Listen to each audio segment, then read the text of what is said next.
3 eleições no prazo de um ano? O Observador transforma-se no palco do cenário eleitoral. Não estamos aqui para agradar e nem sequer tentamos. Escrevemos para informar. Garanta o acesso a todos os conteúdos e acompanhe ao minuto. 3 eleições, uma assinatura, toda a informação. Assina em observador.pt, agora com 49 € de desconto.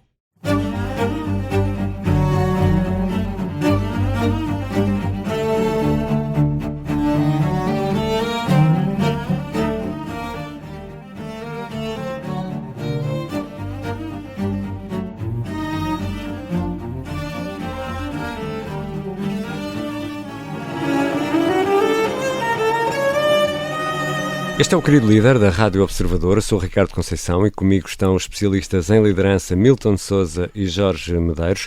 O nosso convidado é Mário Cardoso, CEO da Copydata, tem 52 anos, 3 filhos, de origem beirã, mas cresceu entre Lisboa e Cascais, vive em São Pedro do Estoril, é engenheiro de formação nas áreas da mecânica e termodinâmica, ainda passou pela indústria farmacêutica e pela produção de energia, mas com o MBA passou para o lado da gestão. Gosta das manhãs, gosta de acordar cedo, gosta de desporto, surf, corrida, de viajar com a mulher e com a família. Muito bem-vindo, Mário Cardoso. Obrigado, Ricardo. A Copydata é uma empresa do setor gráfico. Qual é a dimensão da empresa, por exemplo, em termos de faturação? Ajude-nos lá aqui a conhecer um bocadinho melhor a dimensão da Copydata. Muito bem, a Copydata tem um volume de negócios anual de 18 milhões e meio de euros. É uma empresa que está inserida num grupo maior, um grupo europeu que se chama Printeos, que tem um volume de negócios anual acima dos 300 milhões de euros e está presente em vários países europeus. É um grupo com uma pegada europeia, com mais de 20 unidades de produção entre Inglaterra, França, Espanha, e em crescimento, em contínuo crescimento. E estamos a falar de uma empresa dedicada à impressão, autocolantes. Ajude-nos lá também aqui a perceber um bocadinho. A Copydata tem 6 segmentos de negócio.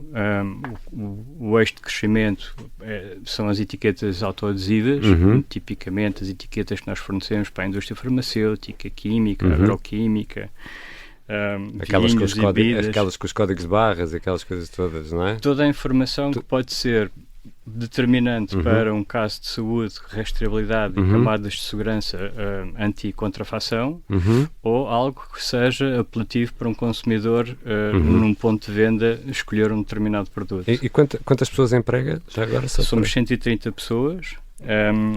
E espalhados, enfim, por estas áreas de atividade. Começava pelas etiquetas, mas temos também 2 áreas onde somos, eu costumo dizer, o incumbente, são os envelopes e os formulários. São produtos em desmaterialização, evidentemente, mas nós fazemos questão de continuar aqui a ter um papel essencial e a produzir e a servir os nossos clientes com esta tipologia de produtos. E depois também temos áreas mais menos significativas em termos de volume de negócio, mas que são também bastante interessantes, como a bilhética, se for um teatro, se for um museu, um espetáculo. Os bilhetes são algo que também nós fazemos. E estava a ver alguma informação sobre a empresa e diga-nos se isto é assim, portanto, o grande avanço da empresa foi quando conseguiu criar formulários em papel contínuo, é isso? Vamos ver, a empresa iniciou... Alguns dos nossos ouvintes nem sabem o que é papel contínuo. Precisamente. A empresa tem início nos anos 70 e o primeiro produto, o produto que gerou, foi a gênese da empresa, foi o formulário em contínuo para aquelas impressoras de agulhas, não é? Em que se punha a fatura ou um outro documento a imprimir uma determinada transação. E depois tinha um picotado para rasgar, etc. É daí que vem a origem da empresa. E depois foi evoluindo, enfim, na fileira gráfica, e hoje em dia, com a desmaterialização da economia, de facto, o eixo de crescimento são as etiquetas adesivas. E o salto tecnológico também é grande nesta área? É impressionante. De facto, a tecnologia tem ciclos de renovação muito curtos comparativamente a outras áreas de negócio por onde já fui passando, e é preciso estar sempre atento e continuar a reinvestir e ter equipamento que vá permitindo ou adicionar camadas de complexidade, seja segurança de um produto, seja prevenção da contrafação, ou uma determinada camada apelativa para o consumidor, porque todos nós vamos tendo, modas daquilo que nos vai chamando a atenção quando vamos a um supermercado, ou, enfim, a um ponto de consumo. E ainda há algo, eu vou pôr o termo artesanal, ainda há algo de artesanal nesse trabalho? Ainda há alguma parte que precise de mão humana ou não, já de todo? Ainda há, sobretudo, a montante do processo mais industrial de impressão e acabamento. Na parte mais criativa e na parte da adaptação da criatividade, dos desenhos, das artes que depois são impressas, assim, de uma forma muito linear, isso vem da cabeça humana, não é? Vem da mente humana. Portanto, essa criatividade de pensar como é que eu vou fazer este vinho apelativo ao consumidor, para além do conteúdo, que deverá ser bom, não é? Evidentemente. E depois toda essa tradução dessa criatividade em algo que possa ser maquinável, digamos assim, ainda continua Ou seja, ter alguma... adaptar a criatividade à máquina. Isso. Bom, já uma questão rápida também aqui do meu lado. Eu estava aqui a pensar, quando estava a ouvir o Ricardo a fazer as questões e a ouvir também as respostas que estava a dar, a sensação que eu fiquei é que havia assim uma espécie de uma ameaça permanente, né? De que de repente o mercado funciona a um ritmo tal e sabendo de onde é que vem a copy data, né? E aquele que foi o seu produto original e a forma como teve que se reinventar, se calhar N vezes, há essa percepção no dia a dia do trabalho das pessoas que há assim uma espécie de uma ameaça permanente à realidade do negócio, ou isso não se sente tanto? É muito interessante. Eu diria que há duas velocidades. Há a velocidade dos produtos que estão claramente em desmaterialização, e nós sabemos que há um ritmo de decréscimo anual de procura e portanto vamos adaptando a operação a essa evolução, digamos assim. E aí não há investimento, há uma manutenção, mas depois, relativamente ao desenvolvimento, há permanentemente uma procura nossa do que serão os meios industriais mais adequados, não só na perspectiva de eficiência e do processo, mas que também dão resposta às novas tendências, não só tendências que nos apelam a nós enquanto consumidor visualmente, mas muito também numa dimensão de materiais e de proteção do ambiente, não é? Portanto, há uma série de materiais que todos nós sabemos que têm tido cada vez mais um cenário de preocupação, seja de reciclagem, seja de poupança do ambiente, e aí há uma grande transformação tecnológica também. Mário, eu ia fazer aqui uma pergunta que tem a ver com a natureza de um negócio. O negócio, não sei se posso pôr isto desta forma, mas não é um negócio com margens gigantes. Não é. Não. E não sendo um negócio com margens gigantes, eu sei que os resultados têm sido consistentemente bons, não é? Do ponto de vista de liderança, a pergunta é como é que vocês, enquanto equipa, com o Mário à cabeça, conseguem, qual é o processo de decisão? Vem tudo da sua cabeça, consulta as pessoas, quem consulta, basicamente como este processo de decisão num negócio que é um negócio difícil por natureza. Boa pergunta. Vamos ver, nós temos uma macro decisão estratégica que vem de os desiderados objetivos, não é? De evolução. Agora, a tradução disso no dia a dia e na consecução dos objetivos. É o diabo, não é, Ricardo? É o diabo. É o tal diabo que está nos pormenores. Exatamente. E a exigência tem que ser muito elevada. E aí é um trabalho de equipa, evidentemente. Nós temos uma direção em que o trabalho em conjunto para determinar as metodologias e os caminhos que temos que fazer, seja de estratégia de preço, seja de estratégia industrial, seja de estratégia de gestão das equipas, relacionamento com os clientes, crescimento em clientes novos ou penetração em clientes já existentes. É um trabalho de direção, de conversa, de comunicação, de partilha de ideias. Eu costumo muito dizer que é importante concordar em discordar, porque muitas vezes não concordamos, mas é preciso sair da sala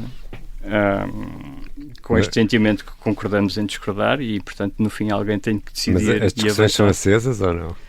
Por vezes sim, e é importante que sejam. Às vezes é importante que as discussões tragam alguma emotividade, porque emotividade traz alguma verdade também na perspectiva, não é? Portanto, convicção, não é? Crença, não é? Isso. E o Mário fomenta isso? Incentiva isso? Eu diria que sim, de várias maneiras, não é? Nós temos reuniões pré-agendadas e onde se debatem os temas, mas esforço muito por falar com as pessoas, por ouvir as suas opiniões, esforço muito por acompanhar as pessoas e conhecê-las e saber quais são as preocupações, quais são as ideias, quais são os receios, quais são as vontades. E isso ajuda ou faz mudar de rumo em alguns momentos, ou não? Absolutamente. Vamos ver. Às vezes podemos ouvir as pessoas e manter o rumo, não é? Às vezes também acontece, mas falo de pessoas que têm muitos anos de experiência, conhecem muito o mercado, conhecem muito a atividade, têm uma maturidade das funções de direção que exercem enorme e, portanto, concordo eu mais ou menos ou discordo com as opiniões.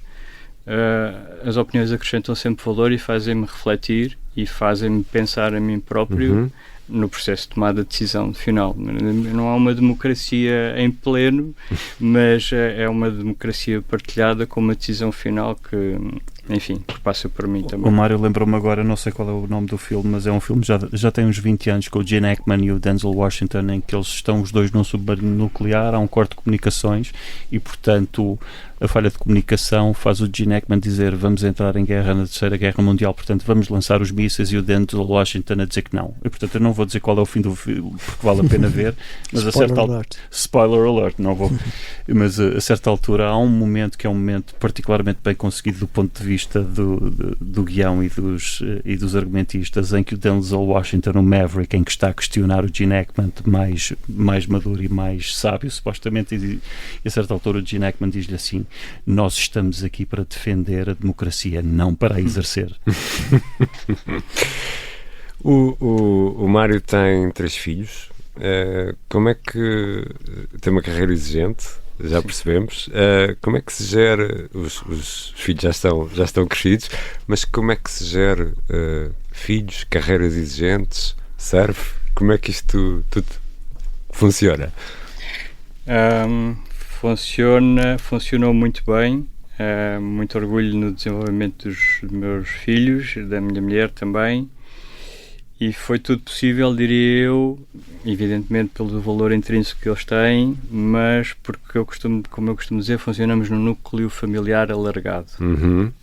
E isto quer dizer que muito do sucesso que eu tenho deve-se ao apoio da minha mulher, ao apoio dos meus pais, ao apoio dos pais da minha mulher, e esse núcleo mais alargado é que foi permitindo que tudo isto fosse acontecendo a uma velocidade às vezes vertiginosa, mas correndo bastante bem. Com bons resultados. Com bons resultados, sim. É aqui uma questão, se calhar, tenho receio que esta questão seja um bocadinho filosófica até, mas acho que nos tempos de hoje acho que pode ser relevante. Até estava aqui curioso de ouvir a opinião do Mário. Eu acho que aquilo que está a dizer é extremamente relevante, né? Nós até chamamos isto numa lógica de psicologia de desenvolvimento, um holding environment, né? Um ambiente que nos leva para a frente, mas com a fragmentação e esta desagregação que de certa forma se vê no tecido social, será que isso ainda existe? Será que nós estamos a correr o risco de deixar de ter esse conceito de família alargada, esse ambiente que nos impulsiona enquanto líderes?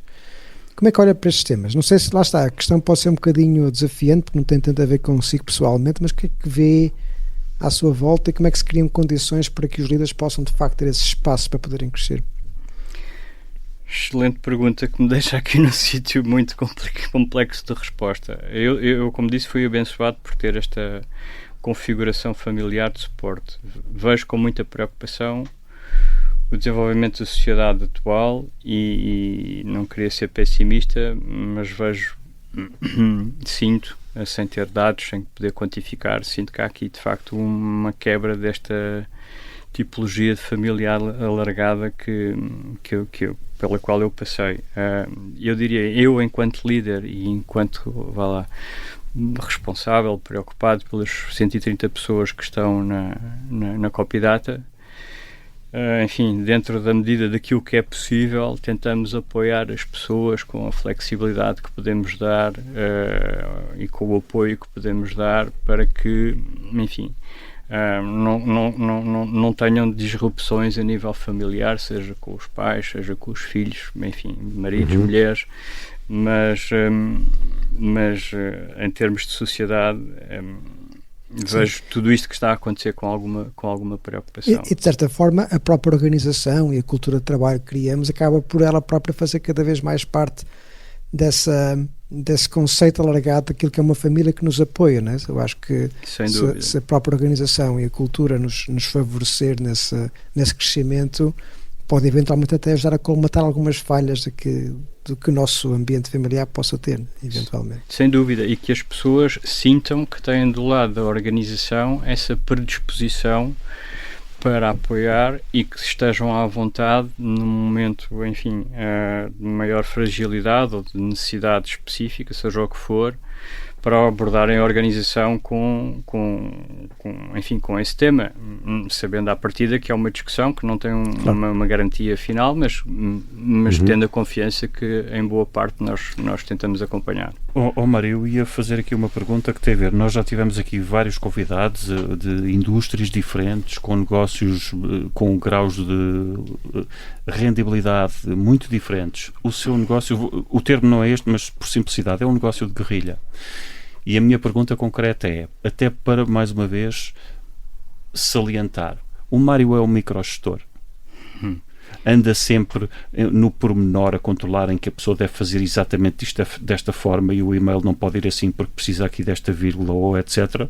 Ou confia e delega. Pelo que... Bom, estou a fazer pergunta, não vou responder, mas Mário... Não, de maneira nenhuma. Não me vejo como microgestor. Vejo-me como alguém que, enfim... traça os caminhos, como partilha, como vos dizia há pouco, traça, enfim, o plano e gosto muito de ver a minha equipa a executá-lo. Se me pedirem ajuda, evidentemente, sou o primeiro a dizer estou presente e vamos ajudar naquilo que for preciso, mas há uma autonomia forte com a delegação que eles têm.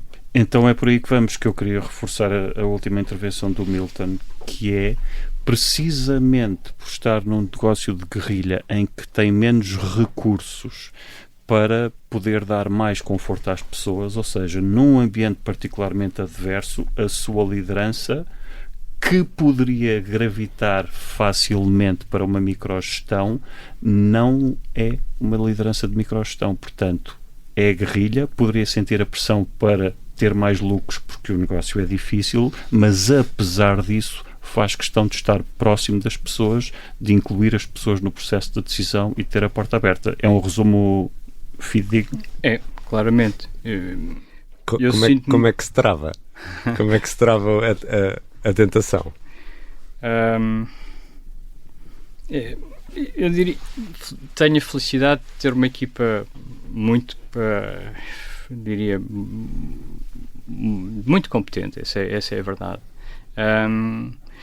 E portanto eles de facto fazem bem as coisas. De vez em quando há um momento ou outro em que me sinto mais impelido a ir à frente. Enfim, tenho os meus próprios mecanismos para me refriar, que é os mecanismos que vamos ganhando com o tempo. Não ceder à primeira tentativa para pegar no telefone ou não ceder à primeira tentativa. Vou dar uma caminhada, não enviar o e-mail logo de seguida. Apanhar na onda. Exatamente. Enfim, ir beber um café, qualquer coisa desse género. Faz isso regularmente. Não, faço mesmo. Tenho mesmo esses mecanismos já pré-embutidos de não ceder nunca ao primeiro instinto. Quer dizer, não o Mário disse uma coisa que eu achei muito importante, que é fundamental para que esta forma de liderar mais confiando nos outros, no empowerment, se quiserem, resulte, que é aprender a valorizar o processo e a forma como eles fazem. Eu disse uma coisa, foi assim mais ou menos nestes termos, né? Eu aprecio vê-los a trabalhar e a conseguir fazer por si e a atingir os seus objetivos. Sem dúvida. E nós aprendemos a valorizar o meu sucesso a partir daquilo que é a aprendizagem do outro.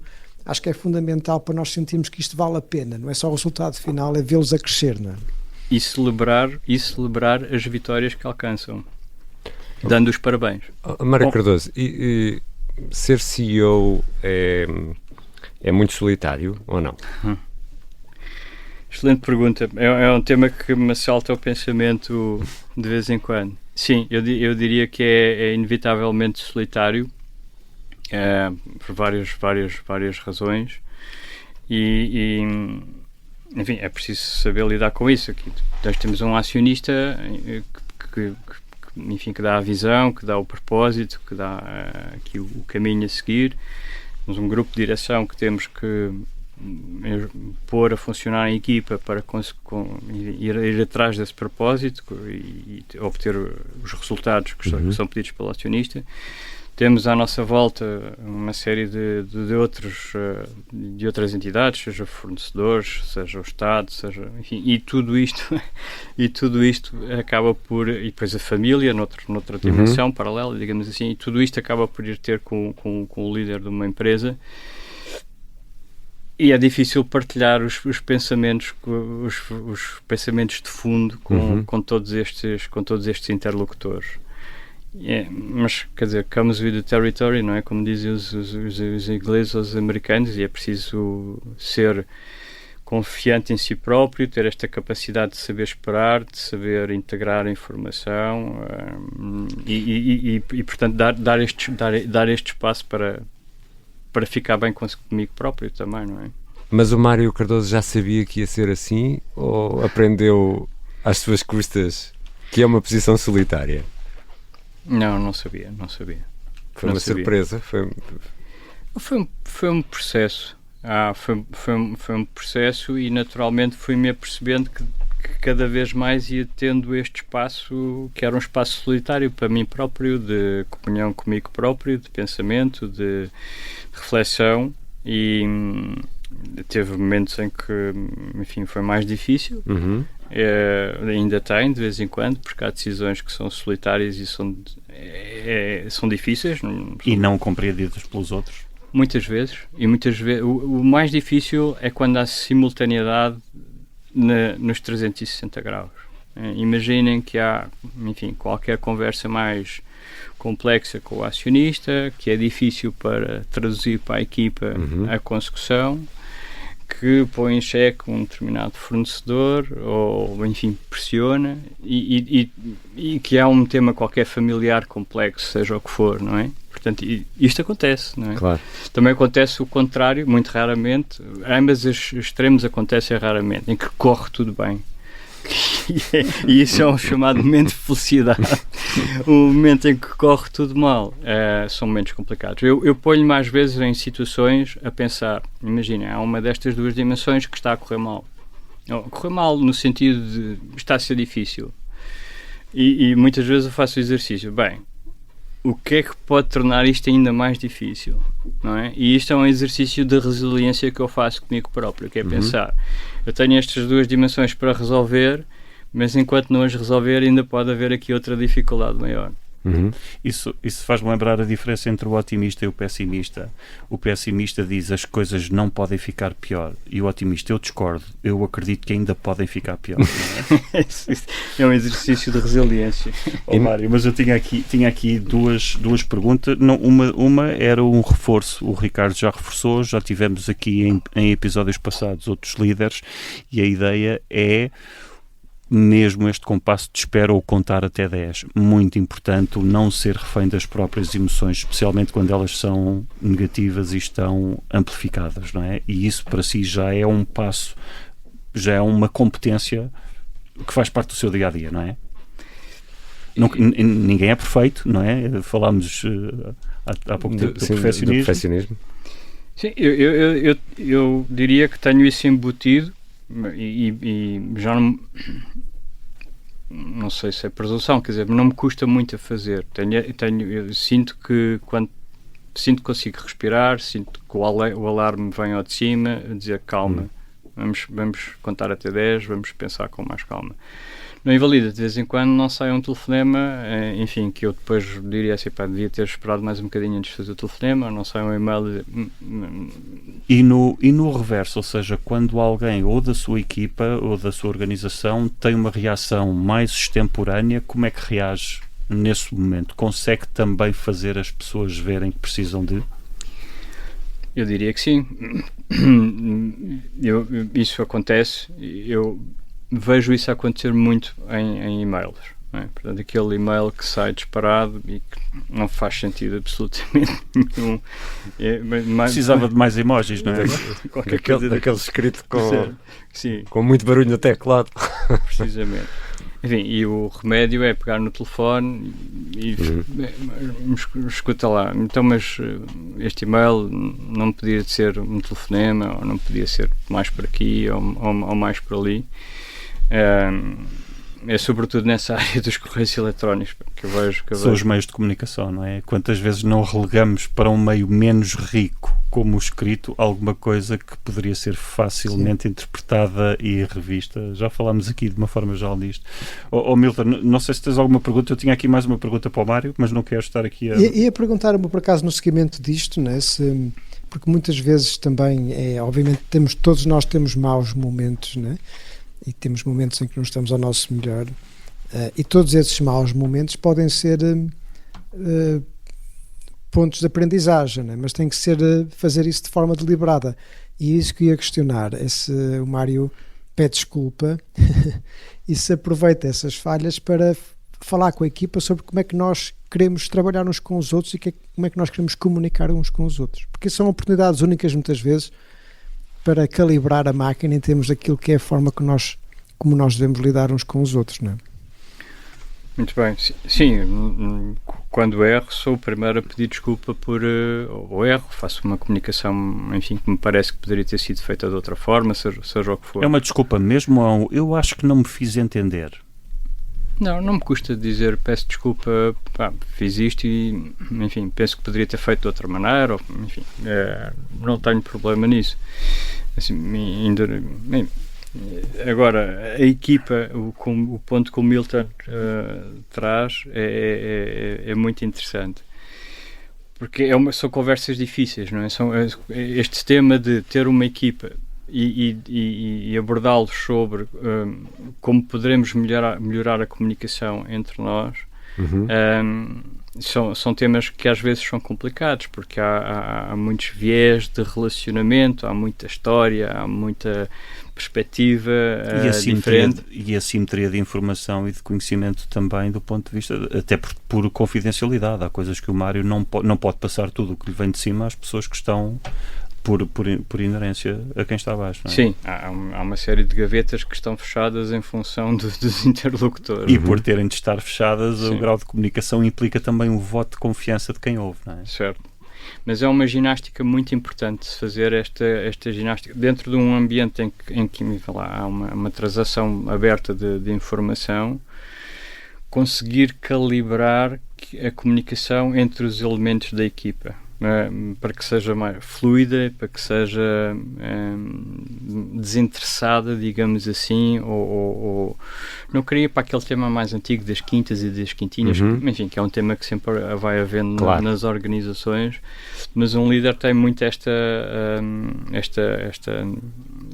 responsabilidade, de facto, quando há este espaço de conversa comum numa equipa, de conseguir fazer com que essa conversa seja franca, aberta, produtiva e eficaz, não é?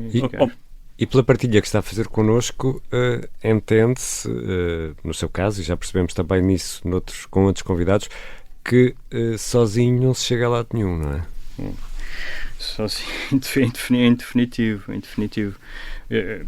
Enfim, acho que já foi ficando um bocadinho aqui patente na nossa conversa. Quer na sua vida, não é? Com a ajuda na família, quer depois no trabalho. Sim. A equipa, seja a equipa familiar, seja a equipa do trabalho, para mim é evidentemente a forma nuclear de pensar, não é? Há as decisões mais solitárias, há os momentos mais solitários enfim, de fazer acontecer algo, ou tomar um determinado caminho, tomar uma decisão de ir num determinado caminho, mas o meu pensamento é permanentemente no pensamento da equipa. Mário, eu ia perguntar, desculpa Jorge, uma coisa antes que me esqueça, que eu acho que era porque começamos a falar de surf também, não é? O surf acaba por não ser muito um trabalho de equipa. Será que esse surf também não serve um pouco de escape, não é? Porque a equipa obviamente que é central, mas também é desgastante ter que ter em conta todo o conjunto de complexidades nas relações. Será que o surf não atua também um bocadinho como uma válvula de escape, fugir um bocadinho da equipa de vez em quando? Primeiro, Milton, acertou em cheio. Isto de pensar nas pessoas, pensar na equipa, estar permanentemente a pensar enfim, nos outros, digamos assim, na forma como os outros cruzam connosco, nos propósitos familiares, nos propósitos maiores das empresas, é super desgastante. É mesmo. Mas o surf e o desporto, a corrida também, são momentos de ligação à terra, são momentos de um bocadinho de introspeção, mas também de celebração, de estar comigo despreocupado e de comunhão com a natureza, de comunhão com os minutos, digamos assim, de desligar, desligar e estar sozinho. Sim, de facto, se calhar não tinha pensado ainda nesta dimensão. Isto não é um podcast, isto é um divã, isto é um divã. Ok, muito bem. Mário, há aqui outra coisa que também terá a ver com a dimensão da solidão, que é uma dimensão de escolha, e do ponto de vista de liderança vou levar isto a um extremo. Quando chega à casa ou aos seus núcleos familiares, precisa desabafar e contar os problemas do dia-a-dia, e, portanto, ter ali algum apoio emocional neste espaço seguro, ou a escolha muitas vezes é: eu quero manter este espaço sagrado e, portanto, não vou, entre aspas, contaminar este espaço, quero preservar isto, portanto, vou guardar dentro de mim os problemas, mas isso também exacerba esta solidão e esta necessidade de depois ir procurar a compensação, ou não? É um dilema. Eu tento não levar para casa o trabalho e a discussão do trabalho, enfim, a não ser que seja um tema mais de pensamento em aberto, e que gosto mais agora, sobretudo com os meus filhos, que também estão a iniciar as suas carreiras profissionais, ouvir aqui um bocadinho a opinião deles, mas eu tento não contaminar os temas em casa com os temas do trabalho. O ponto que o Jorge traz, eu creio que é um tema muitíssimo interessante, pelo menos desperta-me a mim pensamento e curiosidade, que é o seguinte: que mecanismos, que apoios, como é que, enfim, que ecossistema é que se pode ter aqui à volta de um líder, de facto, para o ajudar a pensar, a refletir sobre os desafios que tem, sobre a forma como pode abordar a melhoria, seja, enfim, de que tema seja identificado, e depois estratificando aqui num segmento de empresas. Não vamos pensar nas grandes multinacionais ou nas grandes empresas, enfim, que há processos estruturados e há grandes escolas de negócio e há acompanhamentos, etc. Nós vamos pensar nas PMEs portuguesas ou nas médias e portuguesas, sejam mais familiares ou menos familiares, e como é que se cria aqui um ecossistema de facto de apoio à liderança neste segmento de empresas, que deixa aqui um grande question mark, não é? Como é que se diz? Porque eu sinto essa necessidade, e provavelmente serei eu que não procurei bem, mas estou aberto a respostas e a discussão. Vamos às 4 perguntas que nós temos para todos os convidados, e começamos pelo pior momento. Qual foi o pior dia, o pior momento na carreira? Não tenho assim um momento particularmente negativo que possa... Não há um dia que tenha batido com a porta agarrado na prancha e dizer, mas é surfar? Não, tem sim, alguns momentos difíceis nas empresas, enfim, que me fizeram equacionar a carreira, mas não há um momento que eu possa dizer, epá, este foi o pior dia da minha vida, não consigo identificar. Mas houve vários maus momentos, é isso? Quer dizer, eu acho que é comum a quem faz uma carreira que vai passando por empresas e que vai estando em processos Há momentos em que se questionou, não é? Sim, claramente. Mas não um mais dramático. Mas consegue dar-nos aí o exemplo ou não? Que possa partilhar connosco? Sinceramente não me sai assim um momento dramático. Então vamos ao melhor. Esta aqui é uma também não há. É uma pergunta de duas faces. Eu diria que houve vários momentos bons, de bastante celebração ao longo da carreira, desde o início da carreira, desde o arranque de novas linhas de produção na área farmacêutica. Há linhas que tinha escolhido e que arriscámos, adquirimos, pusemos a funcionar. O grande momento do arranque dos 3 grupos de produção de energia no carregado, quando estive na EDP, um investimento de mais de 550 milhões de euros, 3 grupos de cogeração a funcionar, o levar para a frente projetos de negócio na área da indústria farmacêutica, na DHL, quando estivemos e arrancámos com 2 operações de logística de raiz, com um grande grupo com quem estávamos a funcionar, e tivemos que montar aquilo em tempo recorde e, portanto, de repente ter as cadeias de abastecimento em Portugal a funcionar.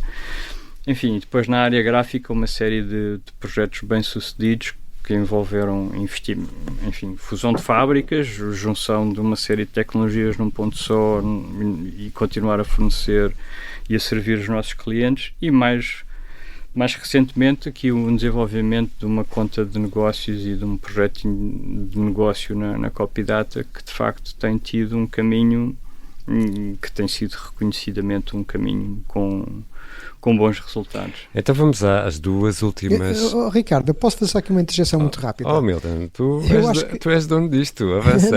Eu, quando estava a ouvir Mário falar, achei muito interessante nas 2 notas, porque foi coincidente, né? Não consigo lembrar do momento em que tenha sido particularmente mal, e logo a seguir também não me consigo lembrar nada que tenha sido extraordinariamente assim, extraordinário, né? Que tenha sido uma coisa impactante do ponto de vista positivo.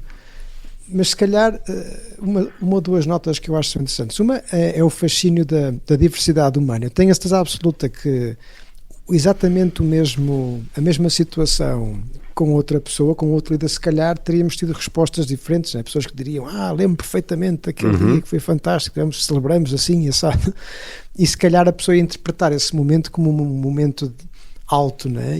E uma situação de crise que terá passado seguramente poderia ser interpretado por uma outra pessoa, se calhar como um momento marcadamente negativo. Mas aquilo que me parece saltar desde logo é que o Mário parece uma pessoa muito ponderada e muito moderada até naquilo que são as suas emoções. Vê-se como um líder assim moderado, ponderado e menos dado a grandes emoções?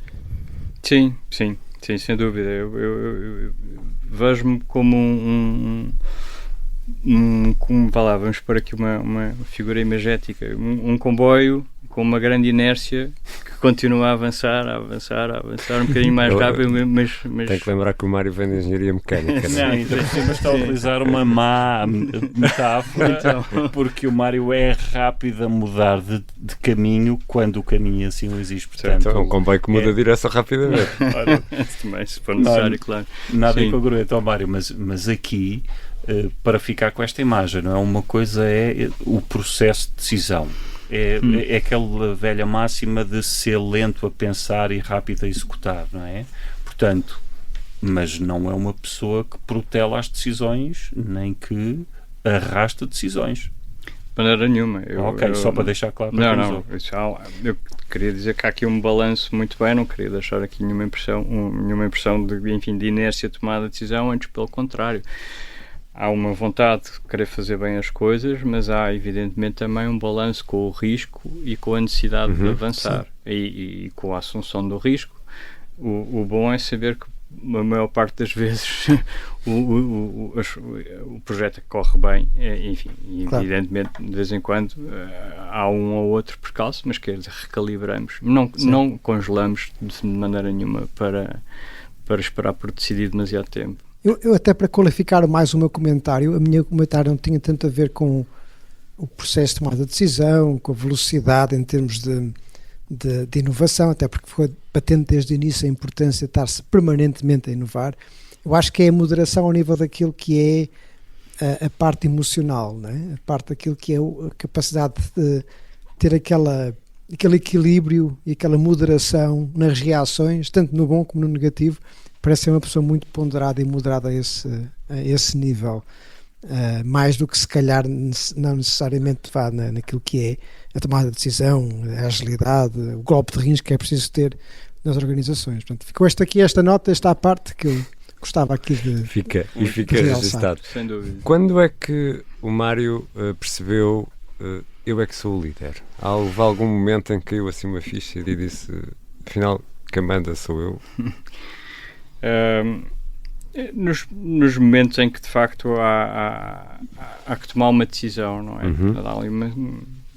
Tipicamente há uma equipa, a equipa não está de acordo, está empatado e, enfim. Veio o voto de qualidade. Exatamente. E aí fica claro. Isso foi acontecendo à medida que a carreira foi evoluindo, cada vez com mais responsabilidade na decisão isolada, na tal decisão um pouco solitária, e foi nesses momentos que a coisa foi ficando cada vez mais clara. E já percebemos que tem teve e tem uma carreira intensa, com trabalho intenso, e nós temos sempre esta última pergunta para fazer aos nossos convidados. É assim uma espécie de momento de confessionário.